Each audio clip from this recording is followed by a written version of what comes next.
Assalamualaikum warahmatullahi wabarakatuh. Alhamdulillahirabbil alamin. Allahumma shalli ala Muhammad wa ala ali Muhammad. Bagi yang sering warawiri ya di YouTube, akhir-akhir ini kita cukup sering ya melihat adanya video-video yang menampilkan klaim ya dari beberapa oknum Kristen terhadap Islam ya, bahwa kitab suci agama Islam, Al-Quran, yaitu Al-Quran dan hadis ya, isinya banyak menjiplak dari kitab suci umat Kristen karena adanya beberapa kemiripan sebagian ayatnya atau sebagian kisahnya dengan yang ada di kitab-kitab agama Kristen ya. Baik itu yang kitab suci yang mereka akuin atau yang mereka anggap sebagai apokrifa ya, atau kitab yang disembunyikan, yang tidak mereka terima dan tidak mereka imani tentunya. Nah, adanya kemiripan ayat itu memang sebenarnya hal yang wajar saja ya. Itu bisa membuktikan bahwa Tuhan semesta alam ini memang satu. Hanya saja Tuhan di agama mana yang benar-benar Tuhan yang sebenarnya. Dalam Islam, Allah juga berfirman bahwa kitab-kitab terdahulu sebelum Al-Quran memang sudah dirubah-rubah oleh tangan-tangan manusia. Walaupun demikian, tetap ada kemungkinan sebagian isi dari kitab terdahulu tersebut masih mengandung kebenaran atau ayatnya masih sesuai dengan aslinya sehingga masih tercatat dalam Al-Quran. Karena memang awalnya atau aslinya kitab-kitab tersebut memang diturunkan dari Tuhan yang sama, Tuhan yang satu-satunya. Sebenarnya itu adalah hal yang wajar, bukan karena penjiplakan. Tapi beberapa oknum Kristen tetap mengklaim bahwa hal itu adalah penjiplakan dari kitab-kitab mereka. Nah, dengan memakai standar yang sama, seperti klaim beberapa oknum Kristen tersebut terhadap Islam, dalam hal ini aku ingin bertanya, apakah sebagian isi kitab Kristen adalah hasil jiplakan dari kitab agama Hindu dan Buddha? Kenapa aku bisa bertanya gini?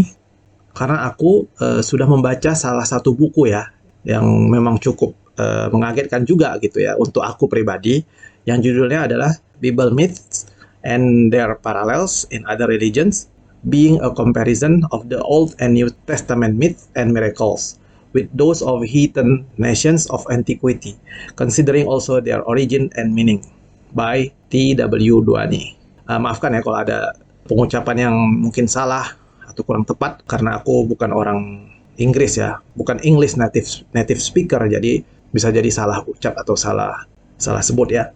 Artinya adalah mitos-mitos atau cerita-cerita dongeng dalam Bible dan cerita-cerita paralelnya atau yang mirip di dalam agama lainnya sebagai perbandingan dari mitos dan keajaibannya atau mukjizat-mukjizat dari perjanjian lama dan perjanjian baru dengan hal-hal yang ada pada negara-negara penyembah berhala atau negara-negara kafir dari zaman purbakala ya, dengan mempertimbangkan juga asal muasalnya dan pemahamannya atau pengertiannya ya. Nah, ini buku ini ditulis oleh T.W. Duani ya. Kita bisa lihat di Amazon ya, bisa dari Amazon, sampul depannya seperti ini ya. Oke. Tapi sebelum aku mulai dengan pokok bahasannya, aku ingin menginformasikan ya bahwa agama Hindu itu dan agama Buddha itu adalah agama yang lebih dulu ada dari kekristenan ya. Terutama Hindu. Hindu itu dipercaya atau berdasarkan fakta sejarah yang sudah diteliti oleh ahli, itu adanya sekitar 3.000 sampai 1.500 tahun sebelum Masehi. Dan menurut ahli sejarah ya, dasar-dasar agama Hindu itu sudah ada lebih lama lagi, yaitu pada tahun 8.000 sampai 6.000 sebelum Masehi. Nah, sebelum membahas lebih lanjut, aku ingin menyampaikan sebuah disclaimer ya, bahwa ulasan aku di video ini bukan untuk bermaksud untuk mengadu domba antara umat beragama, terutama dalam hal ini antara umat agama Hindu dengan Kristen ya. Tapi video ini hanya untuk menampilkan data dan fakta mengenai kemiripan antara dua agama tersebut ya. Nah, mungkin kawan-kawan juga pernah mendengar ya, bagi yang sering warawiri di YouTube, terutama bagi yang suka menonton video-video apologetika Muslim dan Kristen ya, mungkin pernah mendengar ungkapan yang cukup terkenal seperti ini. Berani bertanya, berani ditanya. Jangan kerja kau bertanya terus. Padanannya bisa kita bilang sebagai berikut ya. Berani mengkritik berani juga dikritik, atau berani mengulik, berani juga dikulik ya. Berani kepo agama orang lain, berani juga dikepoin ya, seperti itu. Jangan kerja kau mengkritik terus, jangan kerja kau mengkepoin terus. Kira-kira begitulah ya.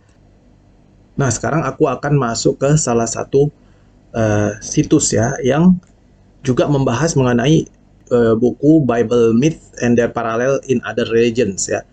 Nah, situsnya namanya www.gutenberg.org. Nah, di sini dia menampilkan seperti suatu project e-book yang membahas tentang buku tersebut ya. Oke, kita klik aja. Oke.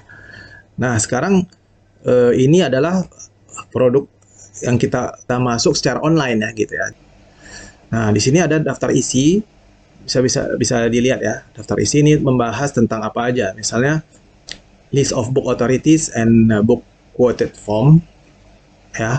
Jadi ini adalah daftar buku-buku yang di-quote ya, di-quote atau dikutip oleh bab-bab selanjutnya ya. Jadi di sini kita bisa lihat, ini bisa kita klik ya seperti ini. Bisa kita lihat, ini adalah list of authors and book quoted. Ini nama pengarangnya atau penulisnya. Ini adalah judulnya ya. Jadi apapun buku yang di-quote atau disebutkan di pembahasan di bab-bab berikutnya, daftar bukunya itu ada di sini. Sekarang kita balik ke daftar isi ya. Daftar isinya tadi di atas. Di sini bisa dilihat ya. Ini bab-babnya. Ini adalah judul-judulnya yang cukup famous ya atau terkenal. Misalnya ini penciptaan dan kejatuhan manusia dalam dosa. Kemudian ini banjir besar dan seterusnya ya, bisa dibaca. Nah, ini tadi itu bagian pertamanya. Nah, ini bagian keduanya. Bagian keduanya lebih berhubungan dengan perjanjian baru. Tadi bagian pertama itu di perjanjian lama. Nah, bisa kita lihat di sini macam ini kelahiran ajaib dari Yesus Kristus, kemudian bintang di Bethlehem, kemudian nyanyian dari penghuni surga gitu ya. Seperti itulah kira-kira bisa dibaca di sini. Yang aku ingin bahas adalah mengenai ini ya, chapter atau bab 28 yang berhubungan dengan Krishna ya. Seperti kita ketahui, Krishna adalah tokoh dalam agama Hindu. Ini adalah perbandingan antara Krishna dengan Christ Jesus. Nah, kita bisa klik di sini. Nah, sekarang kita masuk ke chapter 28, yaitu yang judulnya adalah Krishna and Christ Jesus Compare, atau antara Krishna dan Yesus dibandingkan, kira-kira gitu ya. Yang bagian ini adalah hal-hal yang berhubungan dengan Krishna, sedangkan yang ini berhubungan dengan Yesus ya. Nah, bisa kita baca sedikit di sini ya, believing and affirming ya, atau mempercayai dan meyakinkan ya, atau memastikan that the mythological portion atau porsi mitologi dari sejarah Yesus dari Nazaret yang ada di dalam buku-buku yang membentuk kanon ya, atau buku-buku kanonik lah, bisa dibilang gitu, dari perjanjian baru, is nothing more or less than a copy of mythological history of Hindu Savior Krishna, atau kurang lebih adalah sebuah kopi dari sejarah mitologik dari Krishna, juru selamat Hindu, dan Buddha, juru selamat Buddha atau agama Buddha. Tapi di sini di bagian ini hanya membahas tentang perbandingan Yesus Kristus dengan Krishna. In comparing the history of Krishna with that of Jesus, we have the following remarkable parallels. Dalam membandingkan sejarah Krishna dengan Yesus, kita mendapatkan hal-hal paralel ya, yang sangat mencengangkan lah gitu ya, sangat mengagumkan atau sangat jelas ya, seperti itu.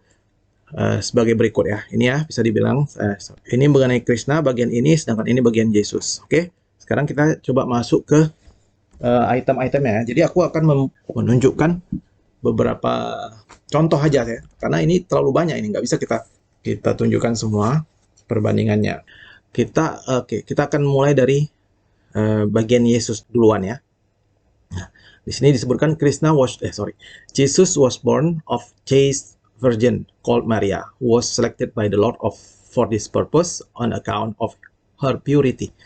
Yesus dilahirkan oleh perawan Maria ya, bisa dibilang itu, perawan Maria yang dipilih oleh Tuhan untuk tujuan ini karena kesuciannya. Nah, di sini akan ada link untuk ke footnote ya, link ke footnote. Nah, kita bisa klik di sini. Ini linknya 2783, 2782 ya. Nah, tapi sebelum kita klik, kita bisa lihat di sini di sampingnya itu mengenai Krishna. Krishna was born on a chaste virgin called Devaki. Sama ya, sama ini kalimatnya pun mirip. Jadi Krishna juga dilahirkan oleh perawan yang bernama Devaki ya, yang dipilih oleh Tuhan untuk tujuan ini karena kesuciannya. Ini footnote-nya ada di 278.2. 278 ini adalah nomor halamannya, ini poin-poinnya ya. Oke, ini kan page 278. Kita bisa klik di sini ya. Kita klik di sini. Nah, dia akan pergi ke sini. Nah, 278.3. Lihat Gospel Maria. Ya, oke. Nah, ini ternyata adalah merujuk ke Injil Maria Magdalena ya, yang termasuk salah satu Injil apokrifa yang ditolak oleh umat Kristen ya. Ada di chapter 7. Oke. Karena ini Injil apokrifa, kita nggak akan membahas lebih dalam ya. Karena umat Kristen juga menolaknya. Jadi ini sebagai informasi aja. Oke, sekarang kita klik balik. Dan kita balik kemari ya. Nah, sekarang kita klik yang ini. Karena kan ini sebanding nih. Sekarang kita klik yang ini. Nah, dia disuruh kita melihat di chapter 12 ya. Nah, jadi polanya itu memang di 278.23 yang di posisi kanan. Kemudian linknya itu atau hal yang berhubungan itu ada di 278.2. Pas di atasnya ya. Nah, sekarang kita klik di chapter 12 dari buku ini, Miraculous Birth of Jesus Christ atau Christ Jesus. Kita bisa lihat ke ini ya. Krishna was born of a chaste virgin called Devaki, who on account of her purity was selected to become mother of God. Oke. Nah, ungkapan ini sama ya. Mother of God ini juga disematkan kepada Devaki, ibunya Krishna. Oke, di sini udah ada kemiripan ya, seperti yang kita ketahui. Bisa dibaca lebih banyak poin-poinnya, banyak kemiripan ya. Termasuk cerita tentang ini rahim Devaki ya. Tapi kita lewatkan dulu, nanti kita kembali jangan terlalu berlama-lama di sini. Kita akan kembali ke halaman 278 ya. Karena tidak ada link sini, kita harus cari ke halaman 278 lagi. Nah, ini. Oke, kembali ke bab 28 tadi ya. Nah, sekarang kita ke nomor 3. Kalau nomor 3 ini, the birth of Jesus was announced in the heavens by his star. Atau kelahiran Yesus diumumkan ya. Diumumkan di surga ya, di surga dengan bintangnya gitu ya, bintangnya. Oke. Sekarang kita klik ini. Oke, sekarang kita bisa lihat deh sebelum kita klik ya, kita bisa lihat ini nomor 3. The birth of Krishna was announced in the heavens by his star. Sama kalimatnya. Sekarang kita bisa klik ini. Kita klik ini. Ini ada di Matius 2 ayat 2 ya. Oke, sekarang kita lihat dulu Matius 2 ayat 2.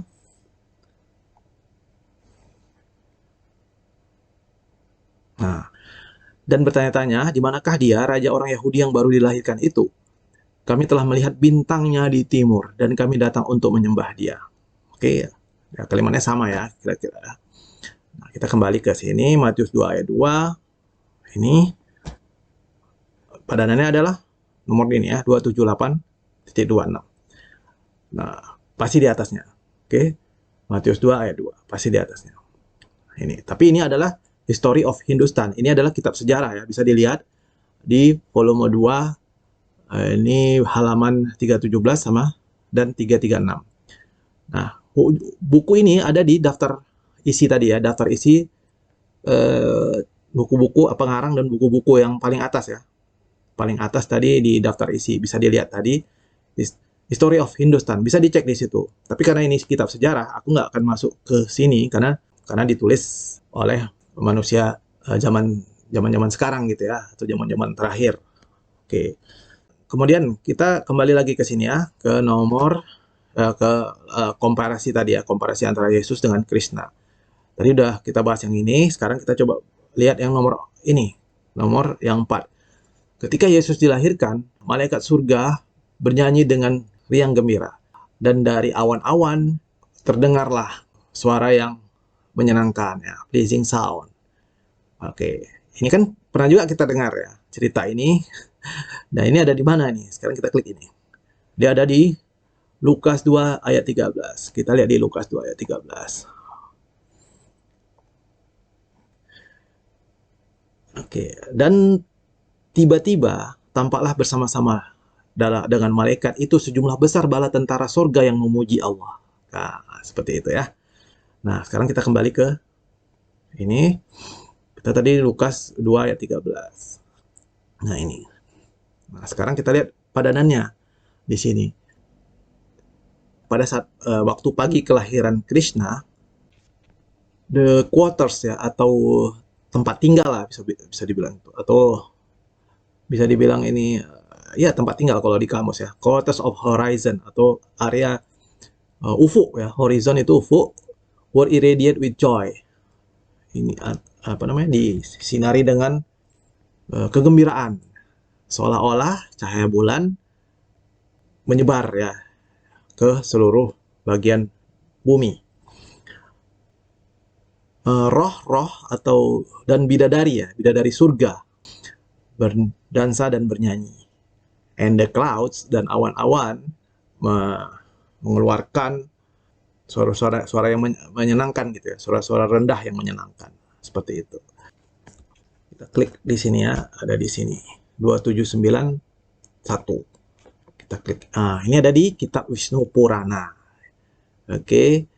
Ya, tadi dari sini kan, kitab Wisnu Purana.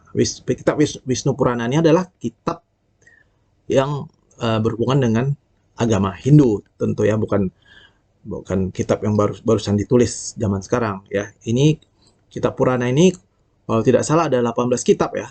18 kitab. Salah satunya adalah yang dinamai dengan Wisnu Purana. Ini disuruhnya lihat pada halaman 502. Nah, ini kitab Wisnu Purana yang mana yang dirujuknya bisa dilihat di daftar buku-buku tadi ya, daftar buku-buku yang sebelumnya aku sebutkan. Yang aku sudah download itu adalah kitab Wisnu Purana. Sebentar, yang ini.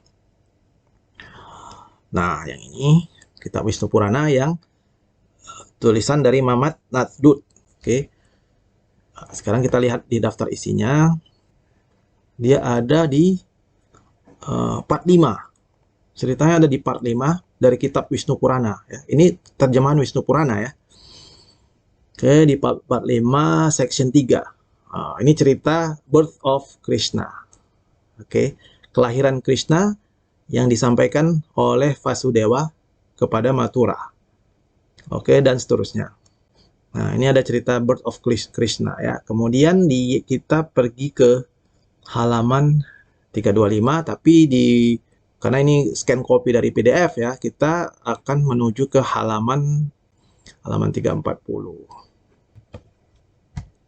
Nah, ini dia section 3 dari part 5 tadi ya. Nah, oke. Tadi kan cerita tentang kelahiran Krishna ya. Nah, ini dia. Being thus eulogized by the celestial. Karena dengan diuluk-ulukan oleh surga ya. Devaki conceived in her womb the lotus-eyed deity. Devaki ini ibundanya si Krishna, mengandung mengandung di dalam rahimnya lotus-eyed deity, dewa yang bermata teratai ya. Ini bunga teratai ya. Jadi si Krishna itu disebut dewa yang bermata teratai ya, atau lotus-eyed, the savior of universe, atau penyelamat dunia ya, mirip ya. Kemudian the son of Achyuta rose in the dawn of Devaki. To cause the lotus petal of the universe to expand. Jadi, matahari Matahari Aciuta ini adalah nama apa ya? Di dalam buku ini banyak sekali ini proper name yang memang perlu kita cek lagi gitu ya. Apakah ini nama daerah atau nama orang atau nama apa seperti itu ya. Nah, ini rose atau terbit di fajar ya, di fajar dari Devaki. Ya, ini bahasanya agak puitis sedikit ya. Kemudian untuk menyebabkan daun bunga lotus yaitu bunga teratai itu of the universe dari bunga teratai dari alam semesta mengembang ya. On the day of his birth, pada hari kelahirannya, all the quarters ya, lihat ya kalimat ini mirip ya. All the quarters were light up with joy. Ya, semua semua tempat tinggal ya, were light up with joy.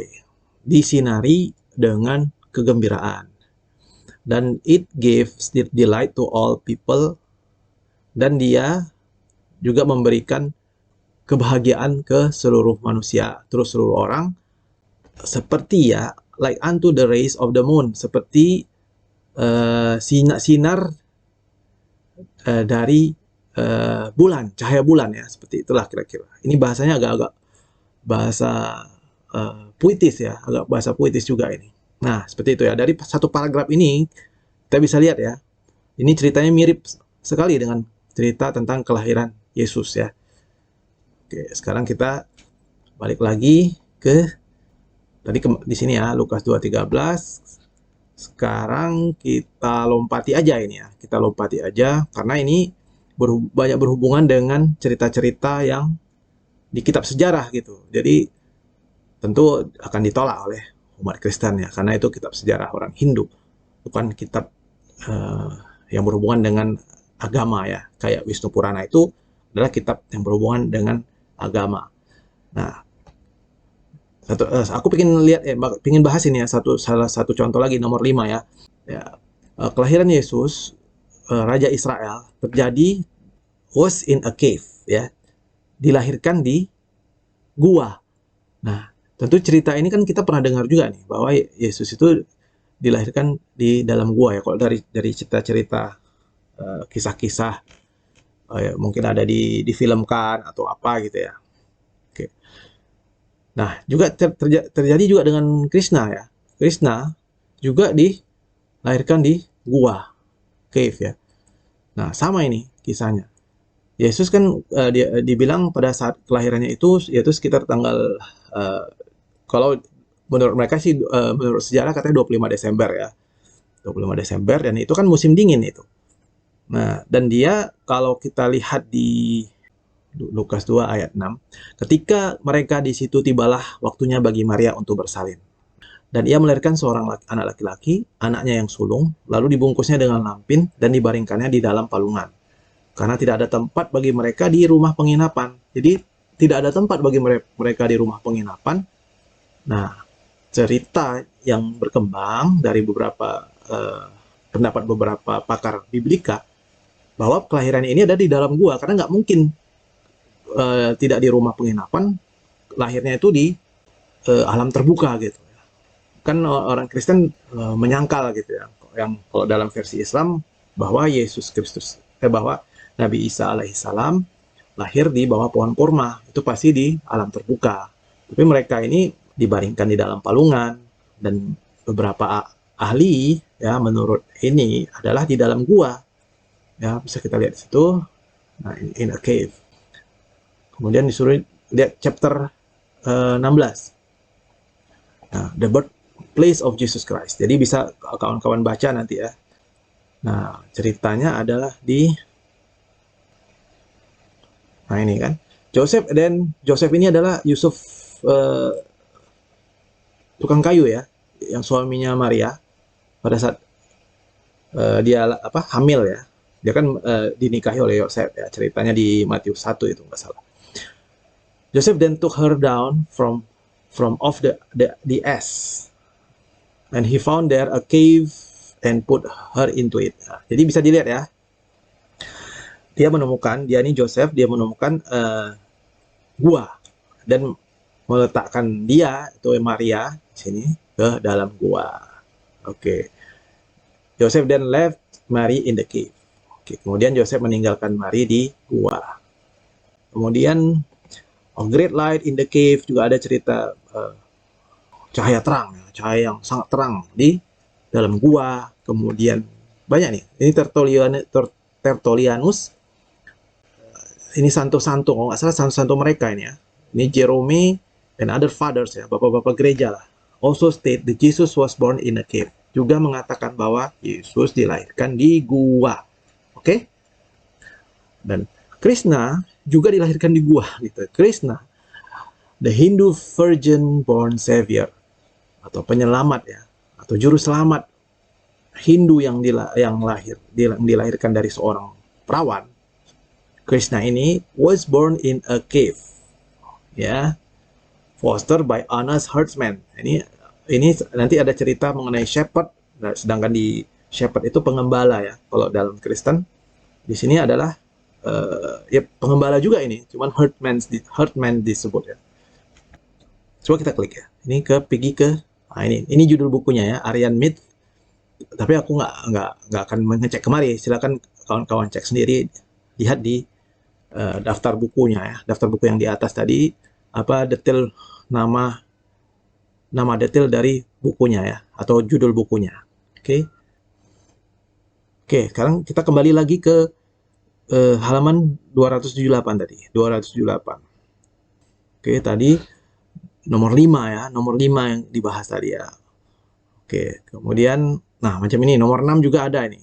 There was a great light in the cave, so that the eyes of Joseph and the midwife could not bear it. Oke, ini momen ketika Yesus dilahirkan ya, ada cahaya terang di gua, sehingga matanya Yosef dan bidannya could not bear it. Ini ada bidannya di sini ya, ada bidannya could not bear it. Oke, ini adalah Injil Apokrifa kalau nggak salah. Protevangelion ya, Apokrifa. Oke. Dan di sini juga ada cerita yang sama tentang Krishna. Pada saat kelahiran Krishna, seluruh bagian gua secara terang benderang ya, sangat terang benderang. Dan raut wajah dari ayahnya dan ibunya memancarkan kemenangan. Nah, seperti itu. Ya mirip-mirip lah ya. Mirip-mirip ceritanya. Oke, sekarang kita lanjutlah ke halaman ke nomor 8. Kita lanjut ke nomor 8. The Divine Child atau anak Tuhan yang disebut Yesus itu diperkenalkan dan dipuji-puji oleh pengembala ya. Who prostrated themselves before the heaven-born child, yang duduk bersimpuh kemudian ya. Kemudian mereka duduk bersimpuh nih, prostrated atau menjatuhkan dirinya untuk menyembah gitu ya, di hadapan anak yang lahir di surga ini, atau gimana ya, the heaven born child ya, anak yang dianggap anak surga lah, bisa dibilang gitu ya. Nah, oke, sekarang kita cek nih, ini di ayat mana? Ada di Lukas 2 ayat 8 sampai 10 ya. Oke, kita cek di Lukas 2 ayat 8 sampai 10.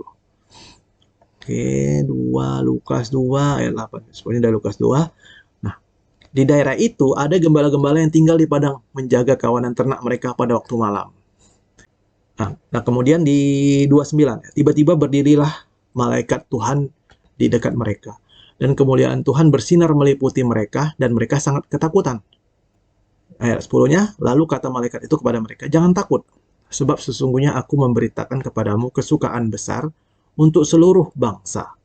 Oke, ini dia ya, nomor 8 tadi. Nah, sekarang kita lihat di bagian Krishnanya. The Divine Child, ya, anak Tuhan, bisa dibilang seperti itu ya, anak Tuhan, Krishna was recognized, diperkenalkan, dan dipuji ya, dipuja-puji oleh cowherds ya. Ini kan umum ini shepherd ini kayak pengembala kambing, cowherds ini pengembala kerbau ya. Who prostrated themselves themselves before the heaven-born child. Sama ya. Sekarang kita lihat, klik di sini. C chapter 15. Kita masuk ke chapter 15. Nah, di sini banyak cerita ya, 100. Kita lihat di nomor. Nah, and when they were come into the house, not stable ya, house ya, dia bilang ketika mereka datang ke rumah tersebut ya, tempat lahirnya Yesus Kristus ya, mereka melihat the young child with Mary his mother. Cerita yang tadi. Sekarang kita lihat mana bagian Krishnanya. Bisa lihat di sini ya. It is related in the legend of Krishna that the divine child was cradled among shepherds.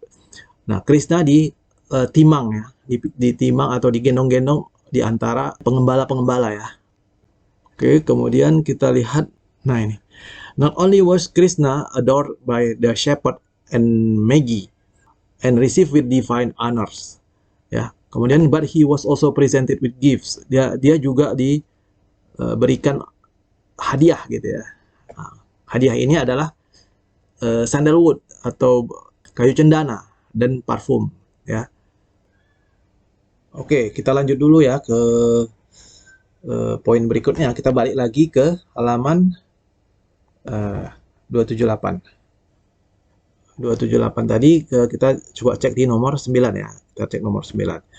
Jesus was received with divine honors and presented with gifts of frankincense and myrrh. Ya. Ini ada di Matius 2 ayat 2. Benar ya? Sorry, harusnya Matius 2 ayat 11 ini. Ini salah nih pasti. Ini ada di salah tulis ya. Ada berapa bagian aku lihat memang salah dia. Matius 2 ayat 11 ya. Bukan Matius 2 ayat 2. Sekarang kita lihat ini ya, Matius 2. Matius 2 ayat 2 itu ceritanya lain. Oke, ini cerita bintang di timur ya. Oke, kita lihat di Matius 2 ayat 11. Oke, maka masuklah mereka ke dalam rumah itu dan melihat anak itu bersama Maria, ibunya, lalu sujud menyembah dia. Mereka pun membuat tempat harta bendanya dan mempersembahkan persembahan kepadanya, yaitu emas, kemenyan, dan mur.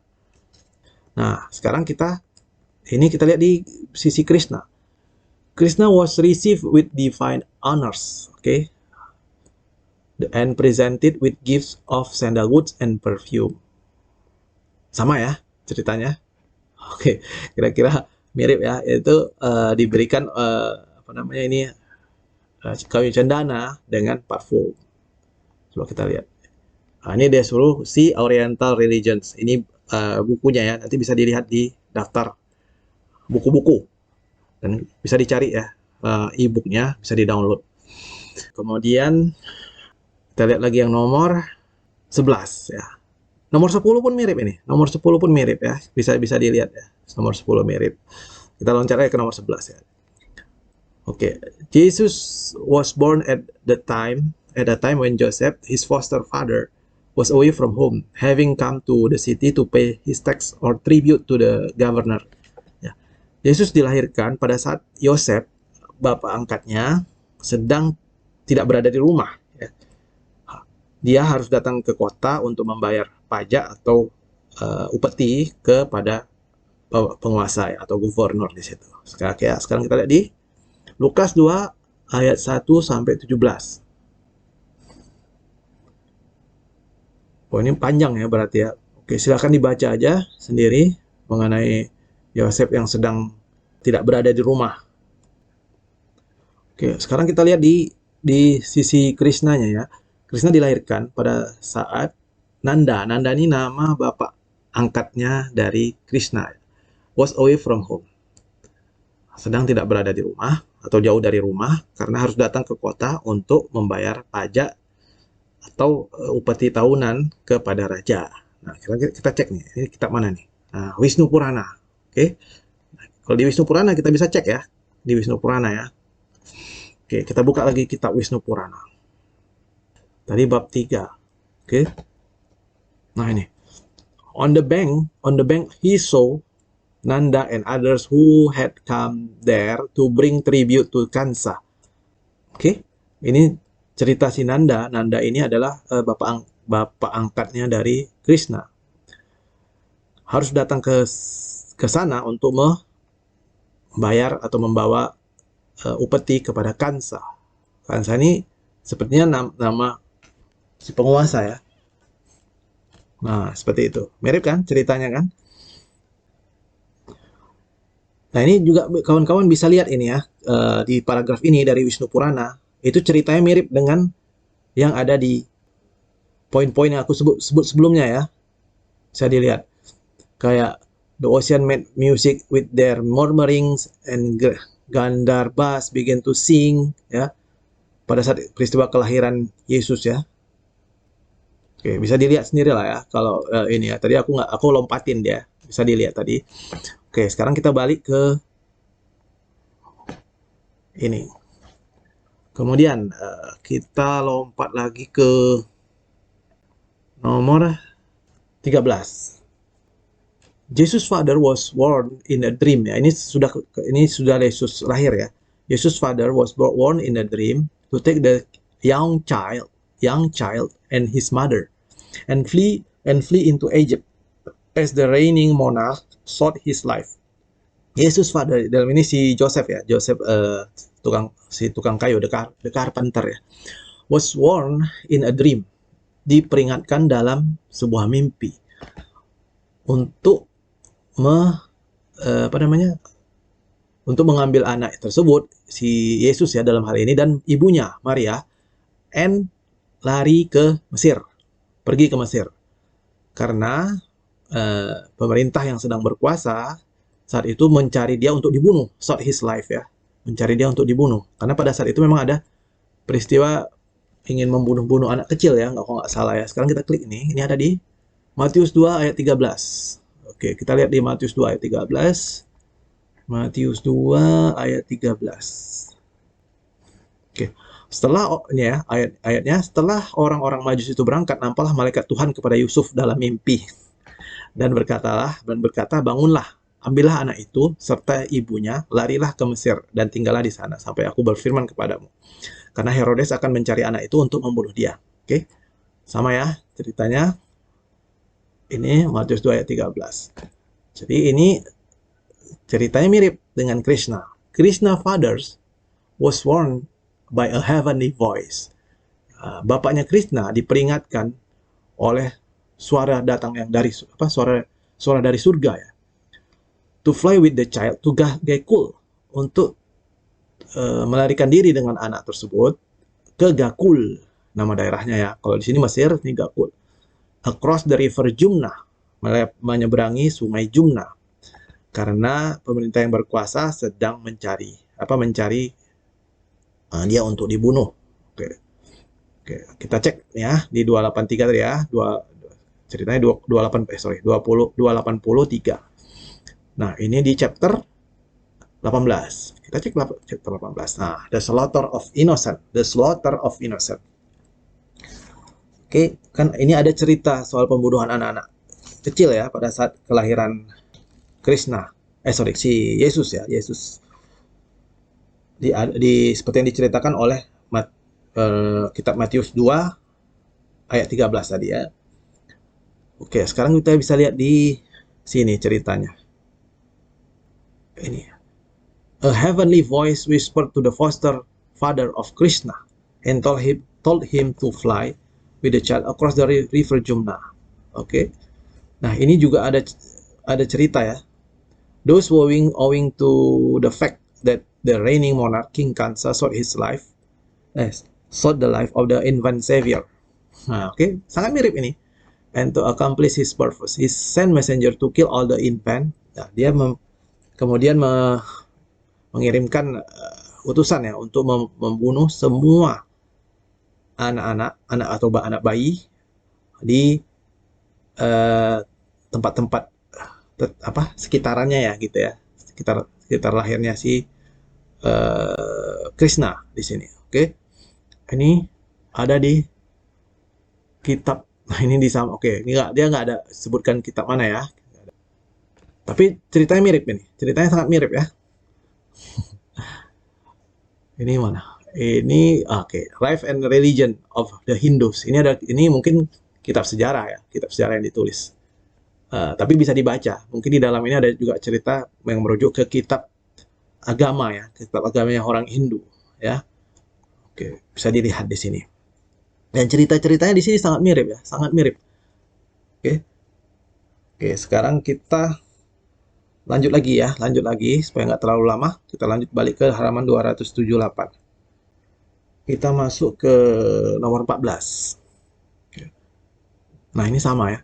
The ruler of the country in which Jesus was born, having been informed of the birth. Ini Matius 2:16. Oke, kita cek Matius 2:16. Ketika Herodes tahu bahwa ia telah diperdaya oleh orang Majus itu, ia sangat marah. Lalu ia menyuruh membunuh semua anak di Bethlehem dan sekitarnya, yaitu anak-anak yang berumur 2 tahun ke bawah, sesuai dengan waktu yang dapat diketahuinya dari orang Majus itu. Sama ya dengan cerita yang aku sebutkan tadi ya. Nah, ini dengan cerita Krishna, the ruler of the country in which Krishna was born, having been informed of the birth of the divine child. Oke, sama ya. Kita lihat ini ada di chapter 18 tadi juga. Nah, ceritanya ada di sini. Sebenarnya kalau kita baca lagi kitab Wisnu Purana itu, di situ juga ada kalau nggak salah ya, di bagian-bagian berikutnya ya. Tapi aku mungkin tidak akan menunjukkannya, silahkan dibaca aja. Oke, sekarang kita balik ke halaman 278 lagi tadi, lompat ke nomor 21 ya. One of the first miracles, ini cerita mengenai mukjizat ya, mukjizat dari Yesus Kristus. One of the first miracles performed by Jesus when mature was the curing of a leper. Salah satu mukjizat yang dilakukan oleh Yesus ketika dewasa adalah menyembuhkan seorang penderita kusta. Nah, ini ada di Matius 8 ayat 2 sampai 3 ya. Oke, kita lihat Matius 8 2 sampai 3. Oke, maka datanglah, ini ayat 2-nya, maka datanglah seorang yang sakit kusta kepadanya, lalu sujud menyembah dia dan berkata, Tuan, jika Tuan mau, Tuan dapat mentahirkan aku, atau menyembuhkan aku ya. Lalu Yesus mengulurkan tangannya, menjamah orang itu dan berkata, aku mau, jadilah engkau tahir. Seketika itu juga tahirlah orang itu daripada kustanya. Oke. Nah, kita balik ke ini. Matius 8, ini 281.29. Nah, sekarang kita lihat di sisi Krishnanya. One of the first miracles performed by Krishna when mature was the curing of a leper. Sama ya kalimatnya. Nah, ini ada di Story of Hindustan. Oke, ini dari kitab sejarah Hindu ya, kitab sejarah Hindu. Bisa juga dilihat di sini, chapter 27. Miracles of Christ Jesus. Oke. Nah, ini. Krishna did not heed his request. Krishna tidak memperhatikan permintaannya gitu ya.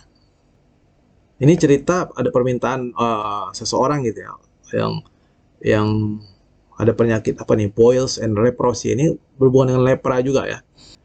But kita lanjut ya. But finally he appeared to him asking what his request was. Tapi akhirnya dia muncul lagi kepadanya, ini si penderita penyakit itu, dan bertanya apa request atau permintaan dia sebelumnya ya.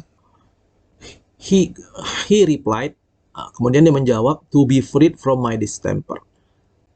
Bebaskan dari penyakitku ini ya. The Savior then cured him with his distemper.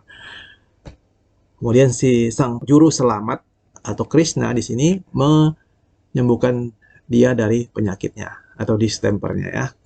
Nah, ini juga cerita mengenai leprosi ya atau lepra. Sama ya ceritanya dengan cerita Yesus. Nah, kita lihat di sini dia ada juga di kitab, di sini dia merujuk ke tadi kitab apa tadi? History of Hindustan ya. Tapi di kitab Wisnu Purana pun ada yang di part 5 tadi itu. Di part 5 itu kita masuk ke Wisnu Purana lagi, ke part 5 section 10. Bukan section 10, section 20. Section 20.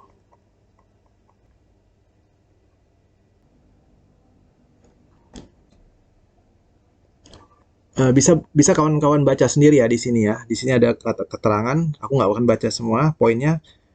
Nah, then Krishna skilled in the curative art. Ya, kemudian Krishna menunjukkan keahliannya dalam menyembuhkan.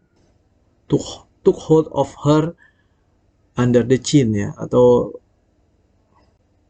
meletakkan dia di bawah dagunya. Seperti apa ini ya? Ini kata-katanya. Tapi ini cerita tentang cara Krishna menyembuhkan ya, seperti itu. Silakan dibaca sendiri. Oke, kemudian kita balik lagi ke halaman 278 tadi ya. Ya, yang kita lompat ke nomor 25 ya. Ini cerita tentang pada saat Yesus mau disalib gitu ya, atau ditombak ya. Yesus was pierced with a spear. Okay. Yesus ditusuk dengan tombak ya, sebuah tombak. Ini ada di Yohanes 19 ayat 34. Oke, kita buka Yohanes 19:34. Tapi seseorang dari antara prajurit itu menikam lambungnya dengan tombak dan segera mengalir keluar darah dan air. Oke. Ya, Yohanes ayat 34 ini ya. Sekarang kita lihat di ini. Krishna was pierced with an arrow. Krishna juga ditombak dengan, tapi ini dengan anak panah ya. Oke. Ditusuk dengan anak panah. 282 ayat 3 ya. 2823 tadi poinnya. Kemudian C chapter 20. Nah, ini cerita crucifixion of Jesus Christ, itu cerita penyaliban dari Yesus Kristus ya. Nah, kita bisa lihat dia menuju ke halaman 274 Vishnu Purana ya. Vishnu Purana speaks of Krishna. Vishnu Purana bercerita tentang Krishna being shot in the foot with an arrow. Okay, the state that this was the cause of his death. Dia ditusuk di kakinya dengan anak panah. Kondisi yang menyatakan kondisi tersebut adalah jadi penyebab dari kematiannya. Cerita lain adalah mengatakan bahwa he was suspended on tree, dia digantung ya di dalam dia di pohon, atau di dalam kata lain dia disalibkan. Oke. Ini ceritanya mirip ya, disalibkan. Oke, the death of Krishna is differently related. Oke. Nah, one remarkable and convincing tradition makes him perish on a tree. Oke, ini salah satu tradisi yang cerita yang meyakinkan gitu, atau yang jelas gitu ya, tradisi yang jelas bahwa itu membuat dia meninggal berakhir di sebuah pohon. Oke. To which he was nailed, di mana dia dipaku dengan by the stroke of an arrow, dengan pukulan atau colokannya dari sebuah anak panah. Ya. Nah, ini cerita-cerita ini mirip ini. Bahkan ada salibnya ya, seperti ini. Nomor 7 adalah salib pada zaman sebelum Kristen ya, di daerah Asiatik ya. Nah, evidently intended to represent Krishna crucified. Yes. Yang terbukti ditujukan ya untuk menggambarkan bagaimana Krishna disalib. Oke. Nah, oke. Di halaman nomor 8 we can speak more positively of it is sure Krishna crucified. Nomor 8 ini lebih meyakinkan lagi ya bahwa Krishna memang disalib.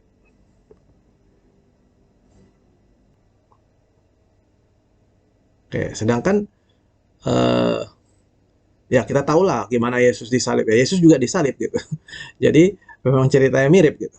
Ceritanya mirip. Bisa dibaca di sini ya, bisa di sini. Oke, sampai dibilang ini, Krishna, whose history so closely resembles our Lord, was also like him in his being crucified.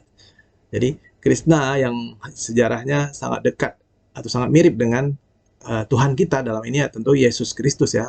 Maksudnya ini, si Dr. Inman ini was also like him in his being crucified. Juga disalib gitu. Jadi memang mirip ya. Oke, sekarang kita balik ke halaman 278 lagi. Nah, di sini aku ingin juga menunjukkan di nomor 31 ya, di nomor 31 ini cerita-cerita yang sering kita dengar lah mengenai Yesus ya. Yesus is to be judged of the death of the last day. Yesus adalah hakim bagi orang mati ya pada hari kiamat nanti. Kemudian Yesus is the creator of all things visible and invisible. Yesus adalah pencipta semua benda ya, atau semua makhluk atau benda yang terlihat ataupun yang tidak terlihat. All this universe came into being through him. Bisa juga dilihat di sini ya. Ini cerita tentang Yesus adalah pencipta dari semuanya. Oke.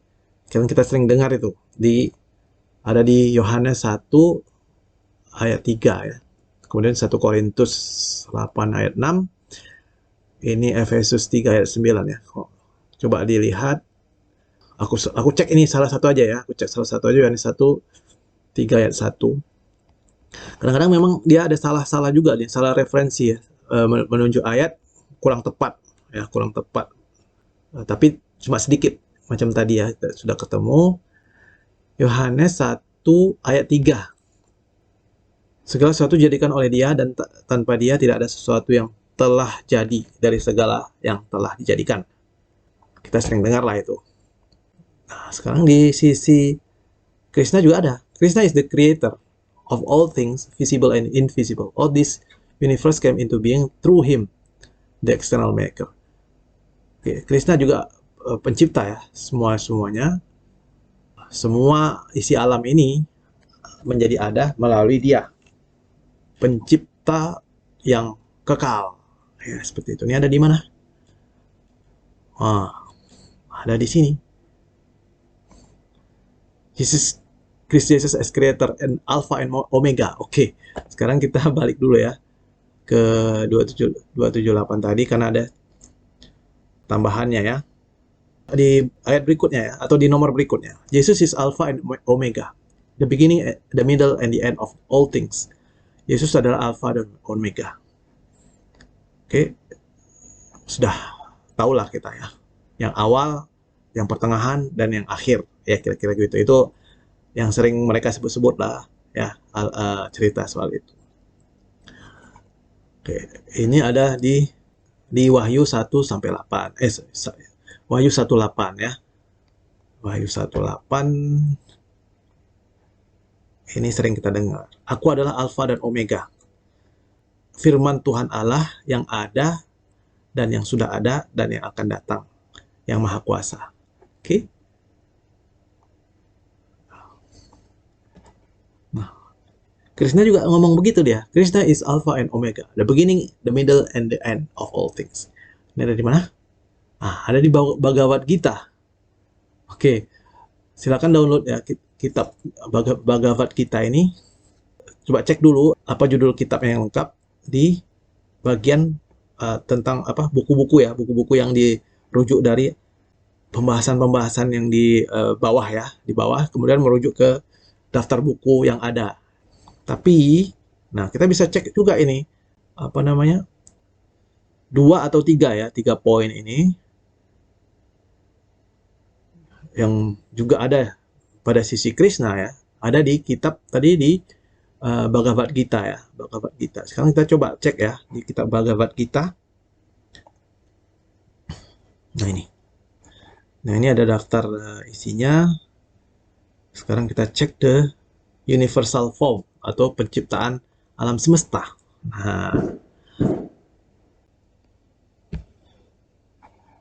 Nah, ada di chapter 11, teks 1 dari kitab Bhagavad Gita ya.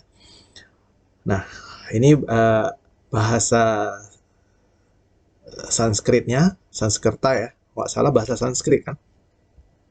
Kemudian ini transliterasinya, dan ini translationnya ya. By my hearing the instruction you have kindly given me about this most confidential spiritual subject, my illusion has now been dispelled. Nah, ini bisa dibilang tafsirnya dari kitab ini.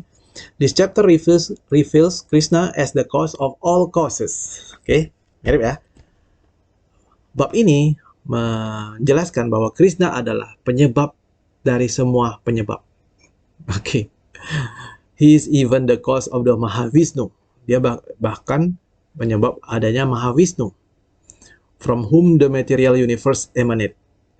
Darinya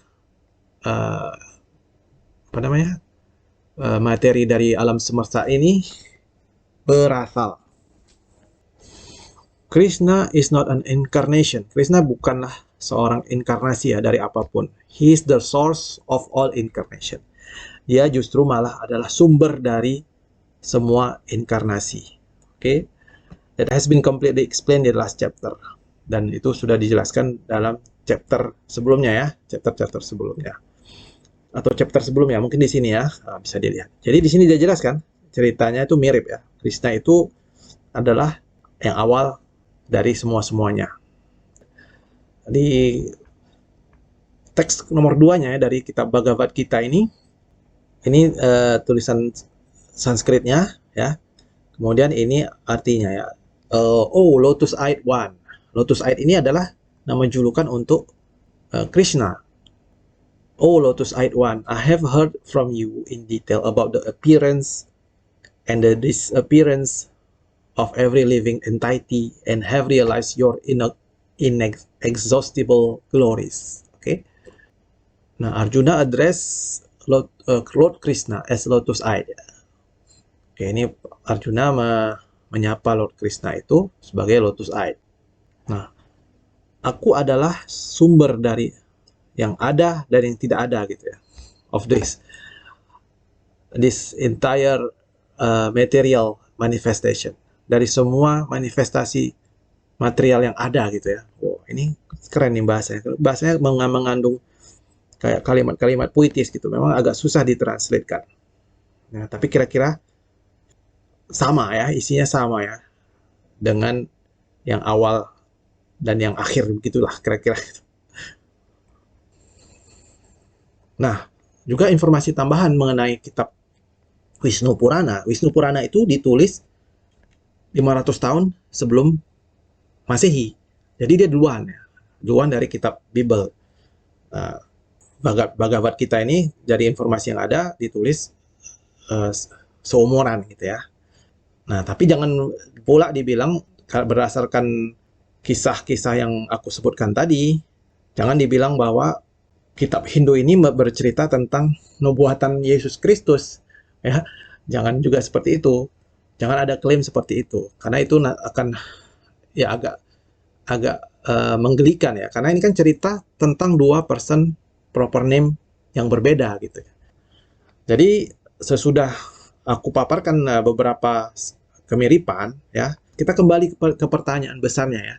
Kalau cerita tentang Yesus ini mirip dengan cerita tentang Krishna ya, sementara cerita Krishna ya di agama Hindu itu duluan ada, bahkan sangat jauh ya. Misalnya kitab Wisnu Purana itu 500 tahun sebelum Masehi itu mulai ditulis. Apakah bisa kita bilang dengan standar yang sama seperti yang sering diklaim oleh beberapa oknum apologet Kristen terhadap Islam, bahwa kitab Islam itu meniru kitab Kristen? Apakah standar yang sama bisa kita terapkan kepada Kristen yang dalam hal ini kita klaim sebagai peniru kitab Hindu?